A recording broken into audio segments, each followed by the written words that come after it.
We are live. Welcome to Circle Leadership Headquarters Studio, coming to you live. Today, we are going to talk innovation and disruption. Last week, we talked about reimagining strategy and the importance of reimagining your strategy, but also how you think about strategy. And we touched on innovation and disruption in various ways. So this week, we're going to delve deep into innovation and disruption. All right, so we're going to get started. Lots I want to cover with you guys today. I'm going to share with you some really cool, what I call the disruption flow as well at the end of this. I'm going to run through a little bit of a quick presentation. We're going to talk through some things, and then I'm going to show you the disruption flow for business.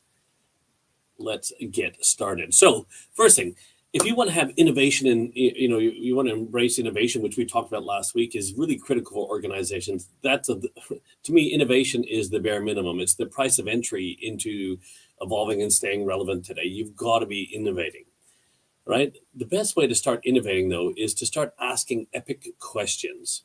So what is an epic question? It's a big question. Start asking big questions about yourself, your leadership, your business, the way that you do things, your clients, you name it. And when you start asking epic questions, of course, the cool part of that is it starts to create epic thinking, which then leads to epic actions or epic results.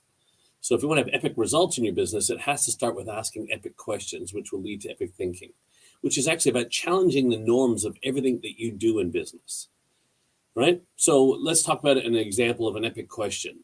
So here's an epic question. What if, I'll come back out here. What if we want to give more value to our clients, but not charge them anymore, yet make more money on the bottom line? Anyway, hang on a second. You want to give more, not charge more, and make more. Yeah, that's an epic question. And people are going to look at you and go, well, how are we going to do that? And you're going to, I don't know. That's the whole point of asking these epic questions, is you don't have to have the answer initially, but we got to start asking bigger questions. What if we could find a way to give more to our clients, not charge them more, but make more on the bottom line? Wouldn't that be cool? Now, what you'll find with most people is when you do that, they will look at you like this, right? And what does WTF stand for?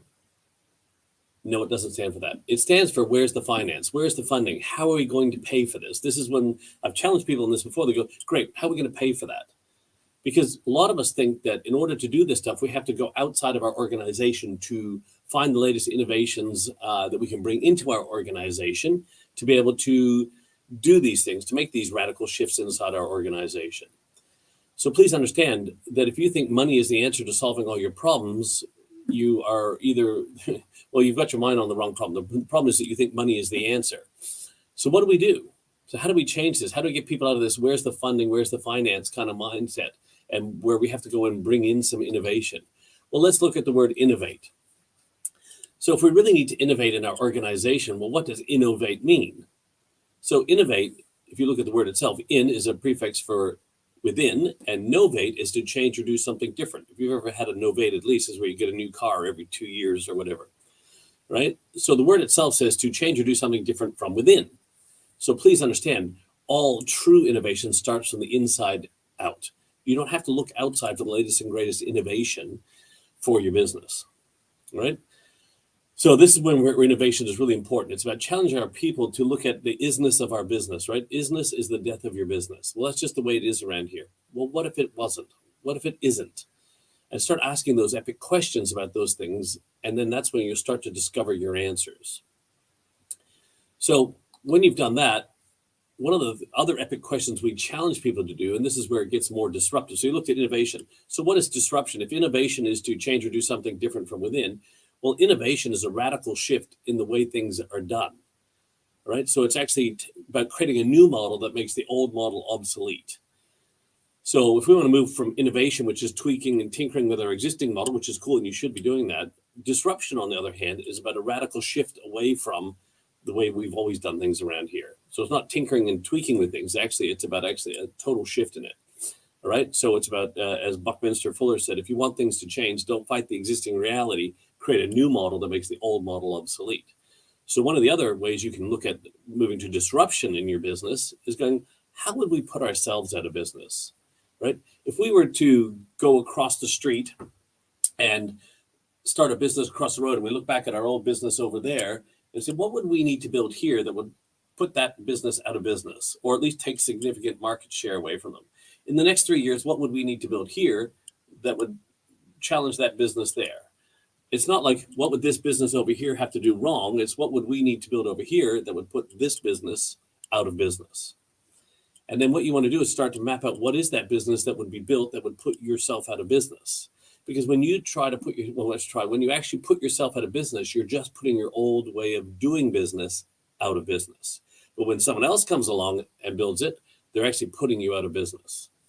So one of the really epic questions you can ask to really start disrupting your business is to start imagining the business of the future that you would have that would put you out of business, and build that one.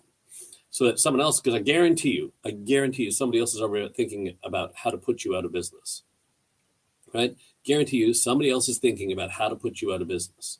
Not intentionally, but they're thinking of a way to do something that's going to compromise your organization. So you have a choice to do it, which is just putting your old way out, or allow somebody else to come along and have them put you out of business. Right? Every single business on the planet today is under threat.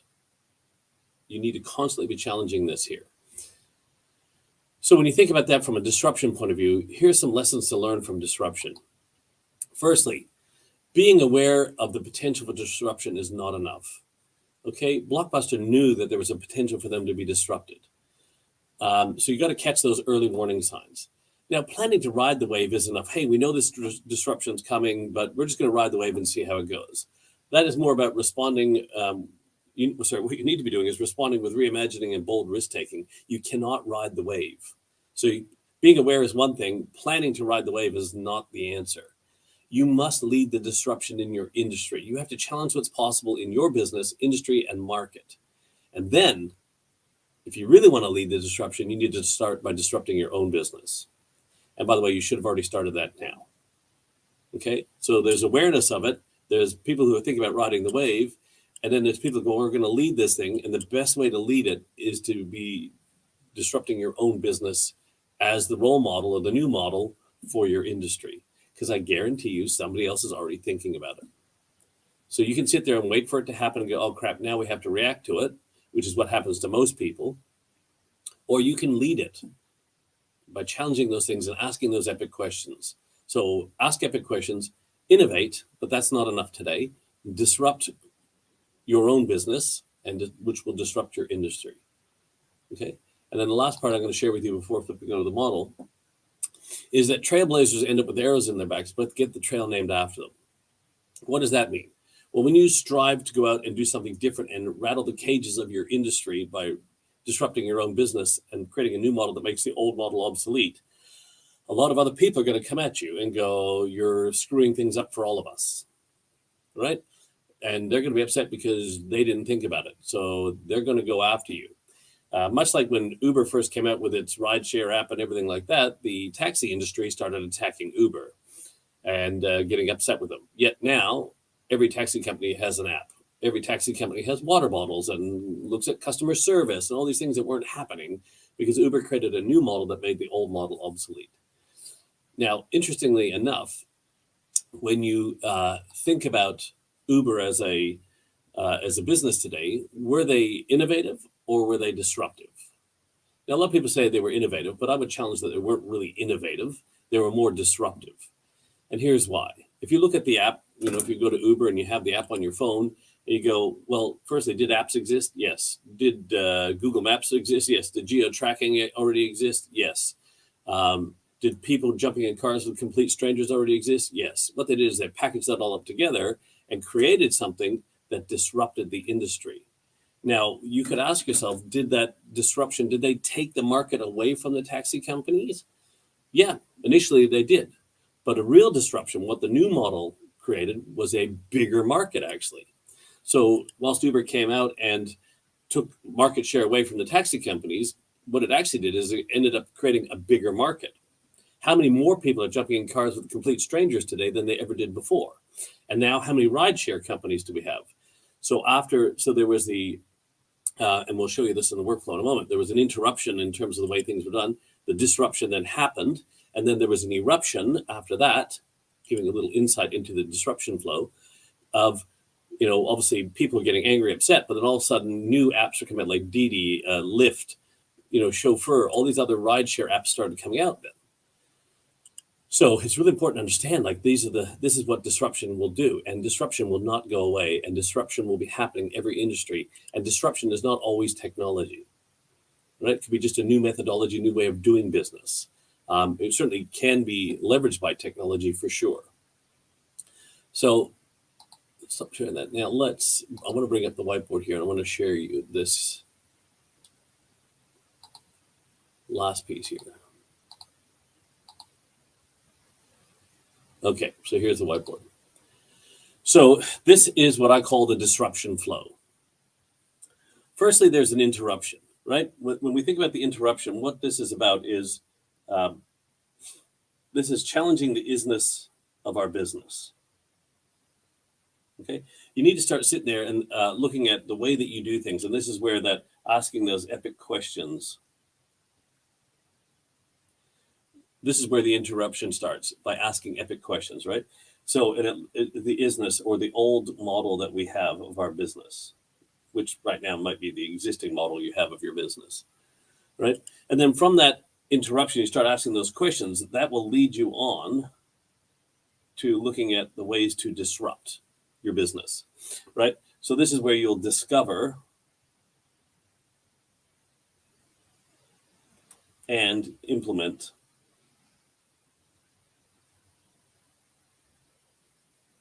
a new model.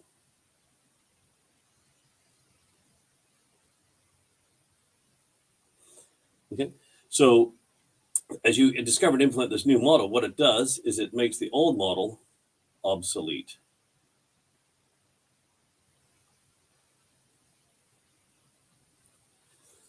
Okay. So we have this disruption now. We've got this, we've discovered and implemented a new model. It's made the old model obsolete. So where does the eruption come from? Well, then what this allows you to do is that you become now a trailblazer, because you're going where no one else has gone before. You're blazing a new trail. Now, the concept with that becoming a trailblazer, of course, is that you'll find there will be resistance to the new model.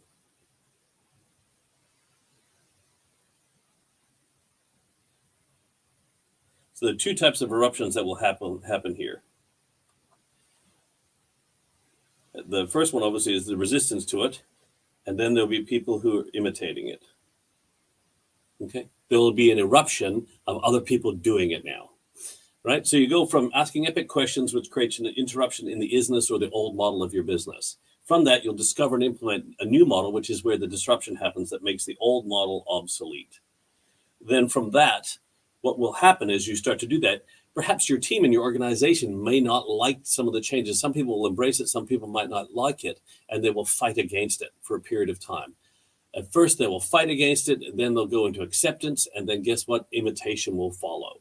As you become the trailblazer and you push forward, even people in your industry will be mad at you, possibly mad at you, because you've changed the way things have happened and you've screwed up their model in their business.